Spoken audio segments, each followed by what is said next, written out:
BJP के वरिष्ठ नेता और पूर्व सांसद किरीट सोमैया का कथित अश्लील वीडियो सामने आने के बाद राजनीतिक गलियारों में हड़कंप मच गया है।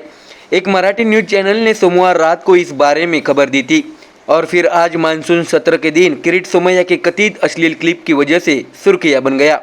विधान परिषद में विपक्ष के नेता अंबादास दानवे ने इस पर सदन में आवाज उठाई और किरीट सोमैया पर गंभीर आरोप लगाए। अंबादास दानवे ने आरोप लगाया कि हमने सुना है कि किरीट सोमैया ने कुछ मराठी बहनों को डरा धमकाकर या डर दिखाकर उनका शोषण किया। इतना ही नहीं, अंबादास दानवे ने स्पीकर नीलम गोरे को किरीट सोमैया की वीडियो क्लिप वाली एक पेन ड्राइव भी सौंपी। इसके बाद राज्य के गृह मंत्री देवेंद्र फडणवीस ने मामले की उच्च स्तरीय जाँच की घोषणा की। देवेंद्र फडणवीस के इस ऐलान के बाद राज्य महिला आयोग भी किरीट सोमैया वीडियो मामले में सक्रिय हो गया है। इस संबंध में राज्य महिला आयोग अध्यक्ष रूपाली चाकणकर ने मीडिया से बातचीत की। इस दौरान उन्होंने कहा कि किरीट सोमैया का आपत्तिजनक स्थिति में वीडियो प्रसारित होने के बाद कई सामाजिक संगठनों ने महिला आयोग से इस संबंध में पूछा है। इसके बाद महिला आयोग की ओर से मुंबई के पुलिस कमिश्नर को एक पत्र भी भेजा गया है। महिला आयोग की ओर से पुलिस को मामले की जल्द से जल्द जांच कर तथ्यान्वेषी रिपोर्ट सौंपने का निर्देश दिया गया है। तो अब हर कोई इस बात को लेकर उत्सुक है कि मुंबई पुलिस किरीट सोमैया वीडियो मामले पर रिपोर्ट कब सौंपेगी। अभी तक महिला आयोग संबंधित महिला की शिकायत के आधार पर कार्रवाई करता है। कुछ मामलों में सुमेटो सिद्धांत पर कार्रवाई की जाती है। तो अब मुंबई पुलिस की रिपोर्ट के बाद फैसला लिया जाएगा कि आगे क्या करना है, ऐसा रूपाली चाकणकर ने मीडिया से बात करते हुए कहा है। किरीट सोमैया के आपत्तिजनक स्थिति की कुछ वीडियो क्लिप इस समय सोशल मीडिया पर वायरल हो रहे हैं। इस पर विरोधियों ने गंभीर सवाल उठाए।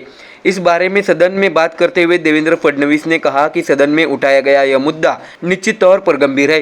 राजनीति में कई ऐसे मौके आते हैं जब व्यक्ति का पूरा राजनीतिक जीवन दांव पर लगता है, किए गए पुण्य दांव पर लग जाते हैं। लेकिन अब जो कुछ सामने आया है उसके बारे में विरोधियों की ओर से कोई शिकायत आती है तो वे हमारे पास लेकर आए, हम इस सभी की जांच करेंगे। फडणवीस ने कहा कि विरोधियों को किरीट सोमैया के वीडियो मामले में उनके पास मौजूदा पुख्ता सबूत हमें देना चाहिए। इन सब की गहनता से जांच की जाएगी और किसी को बख्शा भी नहीं जाएगा। देवेंद्र फडणवीस ने आश्वासन दिया कि ऐसे किसी भी मामले को दबाया या छुपाया नहीं जाएगा। देवेंद्र फडणवीस ने यह भी आश्वासन दिया कि इन सभी की गहनता से और वरिष्ठ स्तर पर जांच की जाएगी। तो देखा आपने, बीजेपी के पूर्व सांसद किरीट सोमैया की अब मुश्किलें बढ़ती जा रही है। देवेंद्र फडणवीस ने मामले की जांच के आदेश देने के बाद अब महिला आयोग भी किरीट सोमैया के वीडियो मामले पर एक्शन मोड में आ गया है। Bureau report, MDR news. Mumbai शहर में कथित कोविड घोटाले के मामले में ईडी ने कुछ महीने पहले ही कार्रवाई की गुत्थी सुलझानी शुरू कर दी थी। सुजीत पाटकर, जो शिवसेना उद्धव बालासाहेब ठाकरे गुट के नेता और सांसद संजय राउत के करीबी है, उनके साथ डॉक्टर किशोर बिसूरे, इन दोनों को ईडी ने गिरफ्तार कर लिया है। डॉक्टर बिसूरे दहिसर स्थित कोरोना फील्ड हॉस्पिटल में प्रमुख थे। इस अस्पताल को संजीव जायसवाल ने मंजूरी दी थी। ईडी को शक है कि सुजीत पाटकर ने इसमें मध्यस्थी की थी। ईडी ने कुछ महीने पहले राजधानी मुंबई में कथित कोविड घोटाले के संबंध में जांच शुरू कर दी थी। जून महीने में ईडी ने 16 जगहों पर एक साथ छापेमारी की थी। फिर ईडी की टीम ने सुजीत पाटकर के घर पर भी छापेमारी की। Sujit Patkar Lifeline Hospital Management Services के निर्देशक के पद पर कार्यरत थे, इसलिए उनसे जुड़े ठिकानों पर ईडी की छापेमारी की गई। ईडी को शक है कि कोरोना काल में अस्पताल के निर्माण में घोटाला हुआ है। पिछले महीने ईडी ने जिन जगहों पर छापेमारी की थी उनमें सांताक्रूज, मलाड, परल, वर्ली की जगह शामिल है। 24 अगस्त 2022 की FIR के आधार पर ईडी ने छापेमारी की थी। पाटकर के साथ साथ ईडी ने शिवसेना के उद्धव बालासाहेब ठाकरे पार्टी के एक अन्य पदाधिकारी सूरज चौहान से जुड़े ठिकानों पर भी छापेमारी की थी। दरअसल बीजेपी नेता और पूर्व सांसद किरीट सोमैया ने आरोप लगाया था कि कोरोना काल में दिए गए कई ठिकानों में घोटाला हुआ है। सुजीत पाटकर ने मुंबई में विभिन्न जंबो कोरोना केंद्रों पर जून 2020 से मार्च 2022 तक चिकित्सा सेवाएं प्रदान करने के लिए निविदाएं निकालने के लिए एक company lifeline Hospital Management services की स्थापना की। किरीट सोमैया ने आरोप लगाया था कि कंपनी पहले अस्तित्व में ही नहीं थी, केवल अनुबंध पाने के लिए जाली दस्तावेजों के जरिए बनाई गई थी। दरअसल doctor Sujit Patkar Lifeline Hospital Management के पार्टनर हेमंत गुप्ता, संजय शाह और राजू सालुंके ने 38 करोड़ रुपए का घोटाला किया है। किरीट सोमैया ने शिकायत में आरोप लगाया था। सोमैया की शिकायत में कहा गया है कि कंपनी ने चिकित्सा जनशक्ति प्रदान करने में अनुभव और ज्ञान का नाटक करके अनुबंध प्राप्त किया। उनकी शिकायत के आधार पर आजाद मैदान पुलिस ने पहले ही सुजीत पाटकर और अन्य साझेदारों के खिलाफ मामला दर्ज किया था। तो देखा आपने, ईडी ने संजय राउत के करीबी को गिरफ्तार करने से अब उद्धव ठाकरे और संजय राउत की भी मुश्किलें बढ़ने वाली है।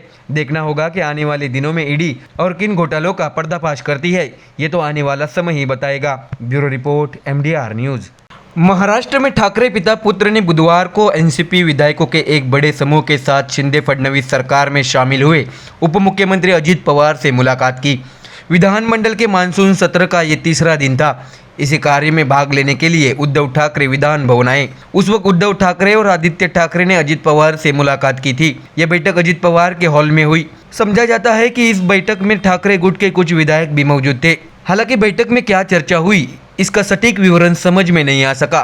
शुरुआती जानकारी के मुताबिक कहा जा रहा है कि यह सिर्फ ठाकरे समूह की ओर से एक सद्भावना उपहार है।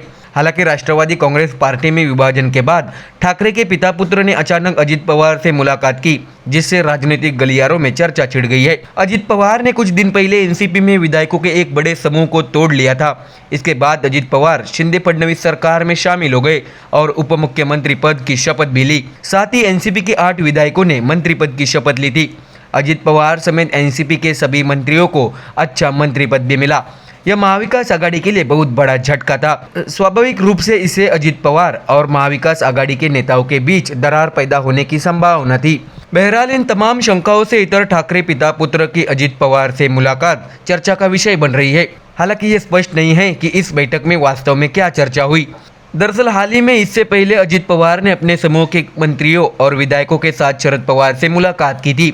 इसके लिए अजित पवार गुट 2 बार नरीमन पॉइंट स्थित यशवंतराव चव्हाण सेंटर गया। इसलिए यह निष्कर्ष लगाया गया कि अजित पवार और शरद पवार के बीच संवाद के दरवाजे अभी भी खुले हैं। यह अभी तक ज्ञात नहीं है कि ये बैठकें वास्तव में किस लिए थी। हालांकि बीजेपी के साथ सत्ता में आने के बाद भी राजनीतिक गलियारों में इस बात को लेकर तरह तरह की दलीलें दी जा रही है कि आखिर ठाकरे पिता पुत्र को अजित पवार से क्यों मिलना था। दरअसल विधानमंडल के मानसून सत्र का ये तीसरा दिन है। फर्जी बीज और खाद के दाम बढ़ाने से आज का दिन भी विधानमंडल में गर्म रहा। कांग्रेस पार्टी के नेताओं ने किसानों के मुद्दे पर सत्ता पक्ष को आड़े हाथों लिया। कांग्रेस विधायक विजय वडेट्टीवार ने खाद की कीमतें में वृद्धि को लेकर सत्ता पक्ष को आड़े हाथों लिया, तो वही बालासाहब थोरात ने भी उनका बखूबी साथ दिया। कांग्रेस के इन 2 अनुभवी नेताओं की बौछार से नवनिर्वाचित कृषि मंत्री धनंजय मुंडे भी काफी हतबल दिखे। तो देखा आपने, महाराष्ट्र में अभी तक राजनीतिक घमासान चल रहा है। दल बदल का सिलसिला रुकने का नाम नहीं ले रहा। इसी में अजित पवार के साथ उद्धव और आदित्य ठाकरे की मुलाकात ने राजनीतिक चर्चाओं का माहौल गर्म कर दिया है। Bureau report, MDR news. Kirit Somaiya के आपत्तिजनक वीडियो ने महाराष्ट्र की राजनीति में हलचल मचा दी है। इन वीडियो ने बीजेपी को सख्ते में डाल दिया है। बीजेपी के वरिष्ठ नेता किरीट सोमैया का कथित अश्लील वीडियो सामने आने के बाद राजनीतिक गलियारों में काफ़ी हलचल है। सोमैया के ये वीडियो क्लिप पिछले कुछ दिनों से खूब चर्चा में है। बुधवार को विधान भवन आए उद्धव ठाकरे से इन सभी मुद्दों पर उनकी प्रतिक्रिया मांगी गई। उस पर उद्धव ठाकरे ने कहा कि मैं ऐसे घृणित और भद्दे वीडियो नहीं देखता। हालांकि राज्य के लोगों, विशेषकर माताओं और बहनों ने इस पर प्रतिक्रिया दी है। उद्धव ठाकरे ने आगे कहा कि मुझे लगता है कि सरकार को इन महिलाओं की भावनाओं की कदर करनी चाहिए। दरअसल किरीट सोमैया के वीडियो को लेकर राजनीतिक गलियारों में तीखी प्रतिक्रिया देखने को मिल रही है। विधान परिषद में ठाकरे गुट के विधायकों ने सोमैया के वीडियो का मुद्दा उठाया और गंभीर सवाल भी उठाए। विधान परिषद में विपक्ष के नेता अंबादास दानवे ने उपसभापति को सोमैया के आपत्तिजनक व्यवहार की वीडियो क्लिप वाली एक पेन ड्राइव सौंपी। उन्होंने कहा कि ये भी जानकारी सुनने में आई है कि किरीट सोमैया ने इन महिलाओं का शोषण किया होगा। ठाकरे गुट ने मांग की थी कि इस सब की जांच होनी चाहिए। इसके बाद राज्य के गृह मंत्री देवेंद्र फडणवीस ने मामले की उच्च स्तरीय जांच की घोषणा कर दी। उधर राज्य महिला आयोग ने भी इस मामले को गंभीरता से लिया है। महिला आयोग ने इस मामले पर मुंबई पुलिस से रिपोर्ट मांगी है। इसके बाद मुंबई क्राइम ब्रांच ने अश्लील वीडियो मामले की जांच शुरू की। अब सबकी निगाहें इस बात पर टिकी है कि इस जांच में क्या सामने आएगा। दरअसल विधानमंडल के मानसून सत्र के तीसरे दिन उद्धव ठाकरे विधान भवन आए। इस मौके पर उद्धव ठाकरे और आदित्य ठाकरे दोनों ने उप मुख्यमंत्री अजित पवार से मुलाकात की। अजित पवार के हॉल में इन नेताओं के बीच चर्चा हुई। इस मुलाकात के बाद उद्धव ठाकरे ने मीडिया से बात करते हुए कहा कि आज मेरी उप मुख्यमंत्री अजित पवार से मुलाकात हुई। मैंने उनके अच्छे काम की कामना की। राज्य में इस समय सत्ता की जो भी लूट खसोट चल रही है उसमें कई मुद्दे अहम हैं। बारिश भी शुरू हो गई है, बाढ़ के हालात है। बारिश न होने से किसान परेशान थे, अब भारी बारिश से किसान परेशान हो सकते हैं। लेकिन उद्धव ठाकरे ने कहा कि मैंने अजित पवार से भी अनुरोध किया है कि जब सत्ता की जमाखोरी चल रही हो तो जो लोग मूल रूप से किसान और राज्य के नागरिक हैं उन्हें नजरअंदाज न करे। तो देखा आपने, फडणवीस और महिला आयोग के एक्शन के बाद शिवसेना नेता उद्धव ठाकरे ने भी किरीट सोमैया पर निशाना साधा है और इससे आने वाले दिनों में किरीट सोमैया की मुश्किलें और भी बढ़ सकती है। देखना होगा कि आने वाले दिनों में मुंबई क्राइम ब्रांच इस अश्लील वीडियो पर क्या एक्शन लेता है, ये तो आने वाला समय ही बताएगा। Bureau report MDR news. Manipur की पहाड़ियों में तनाव बढ़ गया है जब 4 मई का एक वीडियो सोशल मीडिया पर सामने आया। इस घटना के मुख्य साजिशकर्ता को गिरफ्तार कर लिया गया है। बता दें कि इंसानियत को शर्मसार करने वाली इस घटना का वीडियो बुधवार 19 जुलाई को सोशल मीडिया पर सामने आया, जिसमें मणिपुर में पुरुषों के एक समूह की ओर से 2 महिलाओं को निर्वस्त्र घुमाया जा रहा है। वीडियो में दिख रहा है कि पुरुष असहाय महिलाओं के साथ लगातार छेड़छाड़ कर रहे हैं और वे रो रही है। महिलाएं उनसे लगातार मिन्नतें कर रही है। इस मामले के सामने आने के बाद देश भर में सन्नाटा है, लोगों में गुस्सा है और प्रधानमंत्री नरेंद्र मोदी से लेकर सुप्रीम कोर्ट तक ने मामले पर कड़ी प्रतिक्रिया दी है। पीएम मोदी ने गुरुवार को कहा कि यह घटना किसी भी सभ्य समाज को शर्मसार करने वाली है। उन्होंने कहा कि घटना में किसी भी दोषी को अब बख्शा नहीं जाएगा। इस घटना से पूरे देश में माहौल गर्म हुआ है। सत्ता पक्ष और विपक्ष एक दूसरे पर आरोप प्रत्यारोप करने में जुटे हैं।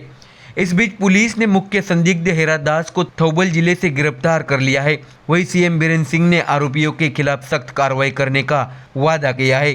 दरअसल असम के मुख्यमंत्री और भारतीय जनता पार्टी के नेता हिमंत बिश्व शर्मा ने शुक्रवार को हिंसाग्रस्त मणिपुर में मैतेई पुरुषों की भीड़ द्वारा 2 कुकी समाज के महिलाओं के साथ किए गए यौन उत्पीड़न को दिखाने वाले 26 सेकंड के वीडियो को लीक करने में राजनीतिक साजिश का आरोप लगाया। शर्मा ने दावा किया कि पश्चिम बंगाल, राजस्थान और छत्तीसगढ़ जैसे कुछ विपक्ष शासित राज्यों में बलात्कार की घटनाएं भाजपा शासित मणिपुर या अन्य पूर्वोत्तर राज्यों की तुलना में बहुत अधिक है। उन्होंने कहा कि मामला बहुत पहले दर्ज किया गया था और वीडियो भी उपलब्ध था। यह संसद सत्र शुरू होने से एक दिन पहले लीक हो गया था, इसलिए इसमें कुछ प्रकार की राजनीतिक चीजें भी शामिल हो सकती है।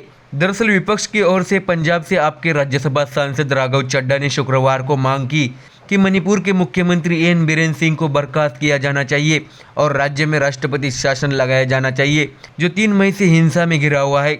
उन्होंने सदन में कार्य नोटिस के निलंबन के लिए नियम 267 के तहत स्थगन नोटिस भी दायर किया, जिसमें कहा गया कि मणिपुर की स्थिति अत्यंत महत्वपूर्ण और इस पर तत्काल ध्यान देने की मांग है। चड्ढा ने कहा कि सभी सूचीबद्ध कार्यों को निलंबित करने और मणिपुर की स्थिति पर चर्चा के लिए एक विशेष सत्र बुलाने की उनकी अपील विपक्षी सांसदों की सामूहिक मांग को दर्शाती है, जो पूर्वोत्तर राज्य में बढ़ते संकट के बारे में गहराई से चिंतित है। तो देखा आपने, मणिपुर की घटना पर सत्ता पक्ष और विपक्ष एक दूसरे पर आरोप प्रत्यारोप करने में जुटे हैं। देखना होगा कि आने वाले दिनों में मणिपुर हिंसा पर और किन किन घटनाओं का पर्दाफाश होता है। Bureau report MDR news.